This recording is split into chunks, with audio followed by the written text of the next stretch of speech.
రాత్రి వేళ కామాక్షి ఆయన పడుకున్న దగ్గరికి వచ్చి తట్టి లేపింది. ఆయన లేచారు.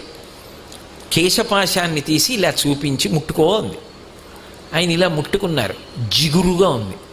ఏమ్మా జుట్టు జిగురుగా ఉందన్నారు. పాలు పోసి వెళ్ళిపోయావు అంది. అమ్మా నీ గుడి పునర్నిర్మాణం చేయాలని తాపత్రయపడ్డానమ్మా అన్నారు. ఏమయ్యా గుడి పునర్నిర్మాణం చేయడానికి నువ్వు సంపాదించాలా? నన్ను అడిగితే నేను ఇవ్వను. దానికోసం నా జుట్టు ఇలా వదిలి వెళ్ళిపోయావా? చూడు పాలకంపు ఎంత సువాసనలు రావలసిన జుట్టునది. వెనక్కి వచ్చి అభిషేకం చెయ్యండి. రాత్రికి రాత్రి ఆయన బ్రిటిష్ ప్రభుత్వం వారిని అడిగారు తలుపులు తీయమని. తీశారు. వాళ్ళు గౌరవం కొంది. వాళ్ళకి ఆ గౌరవం ఉండేది. తలుపులు తీస్తే వారు గబగబా వచ్చి కంచిలో అమ్మవారికి మళ్ళీ